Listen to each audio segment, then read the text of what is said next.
Do you ever get the feeling that you're being watched? And I don't mean on YouTube. The feeling of certainty that you're being seen from afar, or discussed from afar, or that plans for your future are being meticulously organized without your knowing, already in motion. This sensation that such things really are going on is called paranoia, and it gets its name from the ancient Greek, meaning awareness of the beyond, or awareness of what's beyond, or beyond awareness. Not entirely unrelated from the Latin superstitio, or to believe too much. Today, we're going to consider the haunting idea that paranoia is a two-way street, and that the influenced can also become the influencer. Welcome to PhD&D, everyone. I'm Dr. Bowers, and today we're going to Vigilant's Bluff, a subdomain in the Sea of Sorrows, where a monstrous undead paladin is said to dwell. As with all my Ravenloft videos, we'll go over what this domain is, list some media to help us get an imaginative grip on the place, and then sketch out an adventure. Our adventure will take PCs from level 6 through level 8, that is, they will complete the adventure at level 8, and with DM's permission could level up to 9 at the end. And we'll be using elements from Nerdarchy's Out of the Box and MCDM's Book of Boss Monster Lairs Where Evil Lives. Before all that, however, what is Vigilant's Bluff? Well, an undead paladin holds vigil atop this drowned island. Weary travelers can find refuge here if they're respectful of the paladin's faith.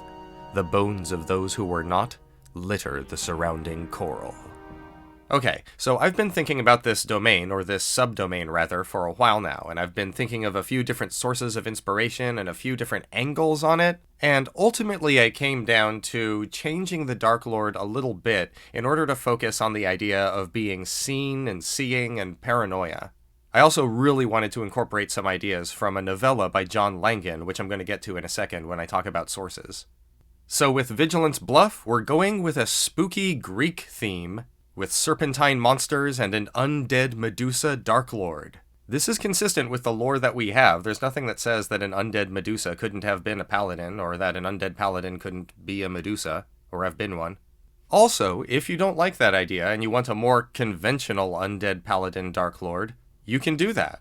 The Darklord in the adventure that I'm about to sketch out doesn't have to be a Medusa, it just needs to be a humanoid monster that can threaten the players and has a lair that you can travel to and fight it in. You also need to give it the abilities that I'm going to describe in the adventure.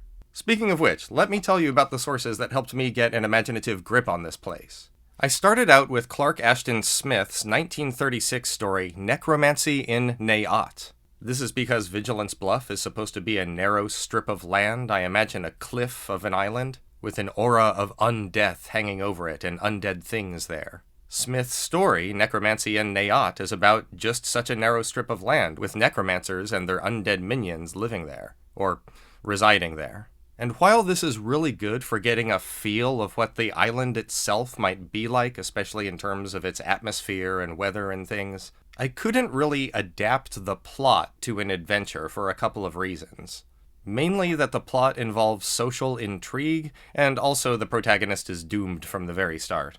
So then, considering the undead paladin and obeying their faith angle, I took a look at Keith Harrison's 1997 translation of the anonymous 14th century poem Sir Gawain and the Green Knight. I watched David Lowery's excellent 2021 film The Green Knight, and I even read Iris Murdoch's 1993 novel The Green Knight, which is not so much an adaptation of the saga in any literal sense, but an adaptation of its themes into a social intrigue plot. I certainly recommend the film, yet this was another promising influence that didn't really give me a lot to go on when it came to writing an adventure set in this domain. If you've watched my other Ravenloft videos, you know that I've already drawn on the Green Knight for a couple of encounters and things like that. But then I read John Langan's 2013 novella, The Wide Carnivorous Sky, in his anthology of the same name. This story about a vampire-like monster is incredible, and it features a really neat mechanic, or a really neat idea that could be turned into a mechanic, which we're going to turn into a mechanic. It involves a bunch of combat-hardened veterans who survived an encounter with this horrible monster, which leaves a kind of psychic imprint on them. At first they don't know what to do, but then they learn that the psychic imprint is a kind of two-way street, and that if they cooperate and work together and have a little bit of luck, they might be able to use it to their advantage and rid the world of this horrible monster entirely. Damn, it's cool. And if you want a whole film about this kind of weird two-way mechanic or potentially two-way mechanic of psychic influence, take a look at the 1999 film Being John Malkovich. There's a little bit of that stuff in this adventure. Just a little bit. And finally, once I realized what I was doing with this adventure, basically adapting the wide carnivorous sky, I reached for an appropriate monster and theme, got a medusa, made it an undead medusa, and a former paladin, and then I drew on the 1845 tale, anonymously written, The Vampire of Vorla. And really, when it comes to sort of Greek vampiric horror stuff, I can't recommend enough the recently released volume by Valancourt Press that includes it and some other early vampire fiction. All Greek-themed, or at least Greek-influenced. Okay, with our imaginative grip secured, let's sketch out this adventure. In Act 1, at level 6, the PCs arrive at Vigilant's Bluff, where they encounter monsters, a mystery, a vision, and a terrifying enemy. In Act 2, at level 7, the PCs make their way up Vigilant's Bluff through all kinds of encounters in order to reach their enemy's lair, and in Act 3, at level 8, they brave that lair and face their enemy to the death. I keep saying their enemy and the Darklord because I haven't actually given the Darklord a name. I don't think the Darklord needs one, and indeed, given the way the adventure is set up, it's kind of cool to have this creature be a mystery, or tell me if you think it's cool in the comments anyway. So in Act 1, at level 6, the PCs wash ashore on Vigilant's Bluff, a narrow strip of storm-battered land, rising from a wide beach toward a tall, tapered cliff 24 miles away. The salt-eaten ruins of what we would call a Greek temple ominously rests on the precipice. On the way up, a few villages dot the forests of laurel, fig, and olive trees, which struggle under a perpetually overcast sky and bend in the ocean wind. It's Greece Gone Grimdark, or at least an island. The PCs have no time to take in the scenery, however, for there's a group of 20 villagers, all clad in simple garments like togas and dresses, all panicking as they're being attacked by a trio of monsters. Each of these 3 monsters looks like a huge winged cobra, a cobra with bat wings, but also with curling ram's horns. Tendrils of green fog waft from their mouths as they bite and gore and breathe blasts of poisonous gas.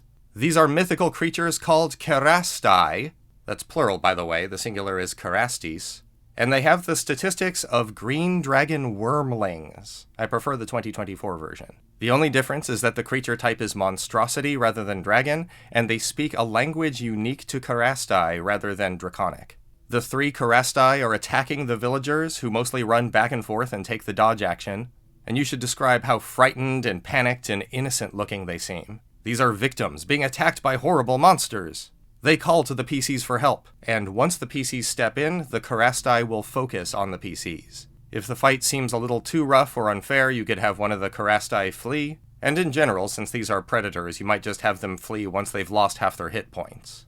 By the battle's end, hopefully most of the villagers survived. They thank the PCs for intervening and welcome them to Vigilant's Bluff, so called after the looming temple at the island's uppermost point.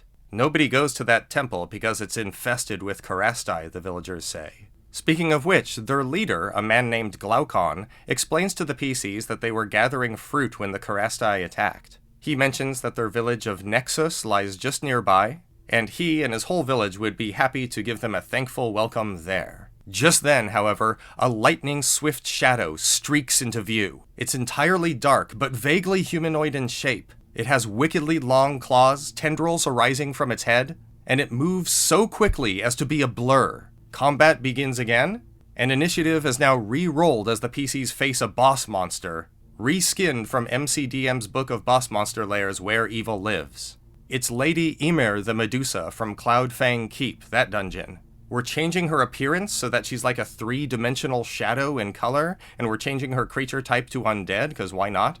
I would give her some immunity to being turned, since she's the Darklord after all.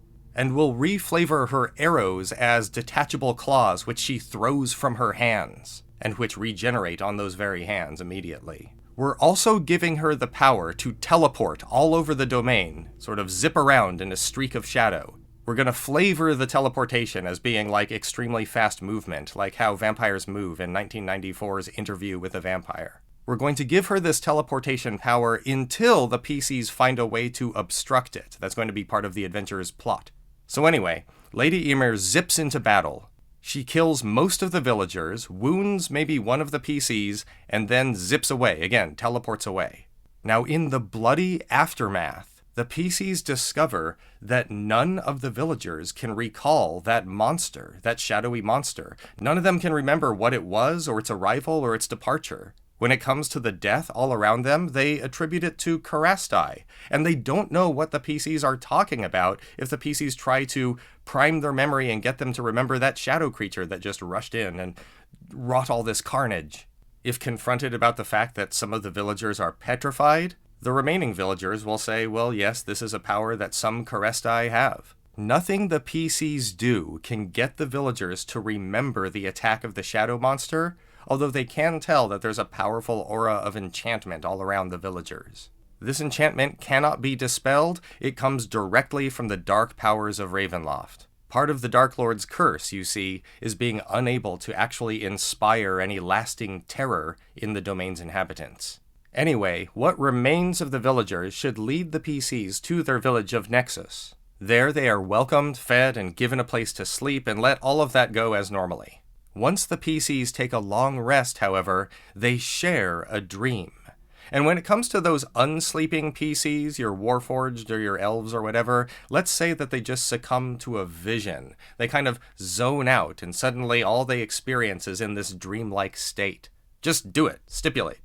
Now, in the vision, which the PCs share, it's the same shared vision, they all have the same point of view, the same perspective.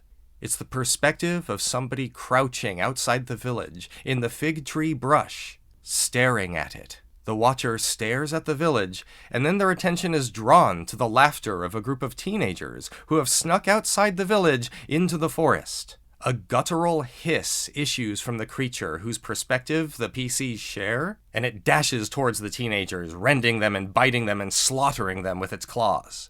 As this happens, the PCs should realize that they are sharing the perspective of that shadow creature from earlier. Now here's the thing. Have the PCs roll for initiative, and on their turn, ask them what they're trying to do about all this. Be clear and emphasize that there's no way to wake up or to come to or to shake oneself out of the vision. The question is, while you're in this vision, while you're sharing the consciousness or the perspective of this thing, what are you going to try to do? Now, they can't cast spells, and they can't use their weapons. They can't even use their physical bodies, but they can make skill checks. If they don't figure this out, you could nudge them in this direction. But the idea is that by making skill checks, each of the PCs can try to throw the creature off mid-attack, distract it by blaring some fact about what a PC knows, or using their charisma to effectively say, hey, over here, creating some kind of inter-psychic conflict. Let the PCs use any ability or any skill that they want, as long as they give a good case for what they're doing. Set the DC to something like 15 or 16. And if they succeed on the check, have it work. Describe how midway through slaughtering the teenagers, the creature suddenly reels and teeters. It misses in one of its attacks. It might even fall over for a second and shake its head back and forth. Cool, right? Let it go on for 2 rounds and then end it. The creature, frustrated or sated with gore, streaks over towards one of the cabins at the village's edge. The creature looks through the window of the cabin, and there gazes at the sleeping PCs. Or at least one of the PCs. If they're sleeping in separate rooms, you know. Then out of view, the creature with its claw scratches something into the wood of the cabin. Something like a message? What is it? The creature isn't looking, so the PCs can't see what it is.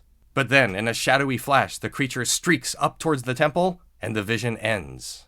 Now the next day, when the PCs wake up, the village is indeed distraught over the mysterious deaths of some teenagers. Everyone, of course, blames Karastai, no matter what the PCs say. And should the PCs investigate the cabin where their monstrous foe was scratching something, it is indeed a message. Let the message be written in some spooky language that at least one of the PCs knows, like Abyssal or Infernal or Deep Speech. Or if none of the PCs knows a spooky language, just have it be in common. for the message is ominous enough. It says, "See you at the temple." And with that, the PCs reach level 7 and proceed to Act 2. Now, at the start of Act 2, none of the villagers of Nexus know exactly what the carving means. They suspect that the PCs carved it themselves. They don't believe anything the PCs have to say about the monster that they believe carved it, or about sharing that monster's perspective when they dreamed. None of that. As far as the villagers are concerned, it's all poisoning from Karastai. You must have gotten Karastai poisoning while you were fighting them, and that made you see weird things and have weird dreams. So if the PCs want any kind of answers or any kind of escape, they should probably head up the domain's narrow strip toward that temple, or at least toward another village lying between them and there. The villagers, of course, warn the PCs about Karestai everywhere, and they give the PCs things like cloves of garlic and holy symbols, letting their departure have the same kind of vibe as Jonathan Harker's from the village when he's about to go to Dracula's castle. So Act 2 mainly consists in the PCs hiking up Vigilant's Bluff toward the very precipice where that temple lies. It's a decent hike of 12 miles. Along the way, at first, I would let the PCs see a wyvern fly overhead. Then follow that with a harmless wilderness encounter, like a fox or a couple of bunny rabbits. Then follow that with an attack by 2 Karestai, that is 2 reskinned green dragon wormlings.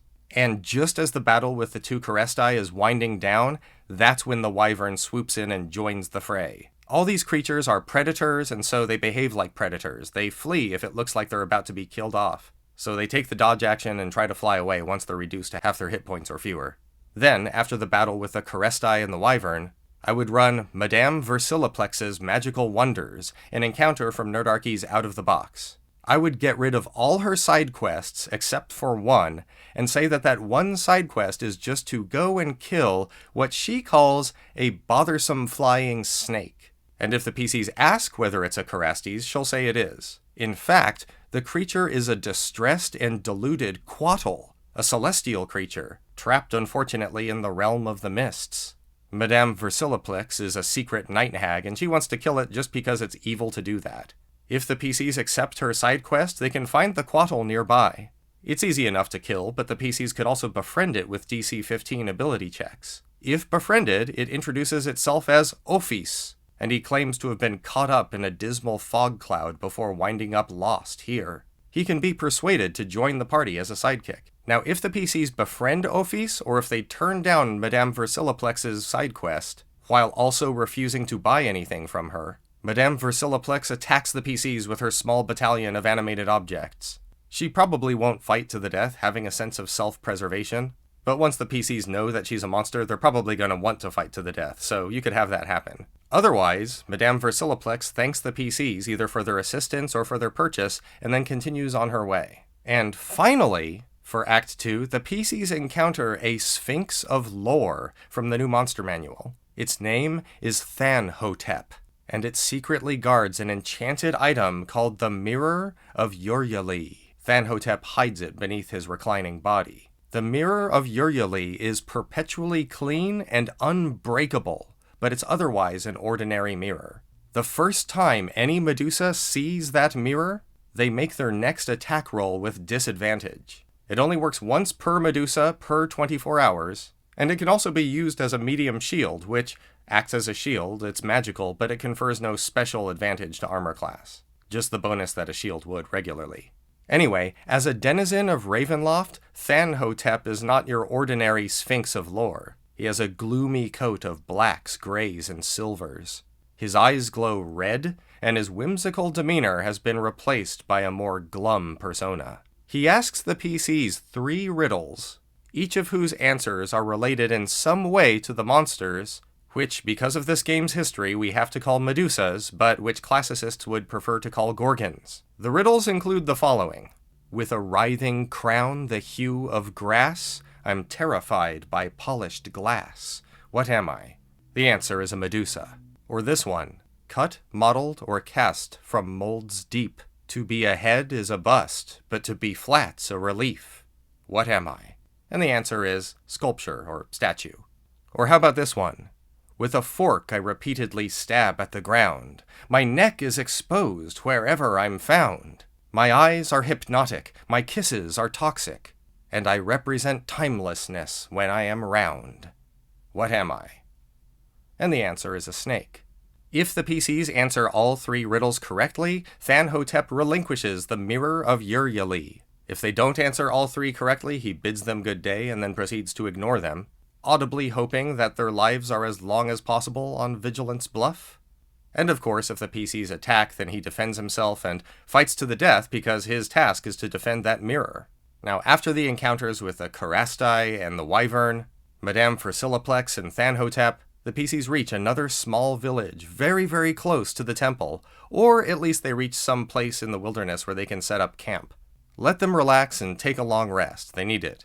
And once again, as they are taking their long rest, they have another 2 or 3 combat rounds of being John Medusevich or whatever. They share the perspective of this horrible monster as it stalks the wilderness and kills innocent wanderers. Again, they can make ability checks to try to throw it off, and again, they can succeed. After a couple of rounds, it ends, and the PCs wake up. And it's important to note that every time the PCs take a long rest in this domain, this happens. They share a kind of vision from the perspective of this horrible Darklord. But regardless, after they wake up that second time at the end of all those encounters in Act 2, they level up to 8, and we proceed to Act 3. Now, in Act 3 at level 8, we're going to run Cloudfang Keep from MCDM's Where Evil Lives, their book of boss monster layers. We'll keep everything the same, except describe it all as having scary gothic aesthetics.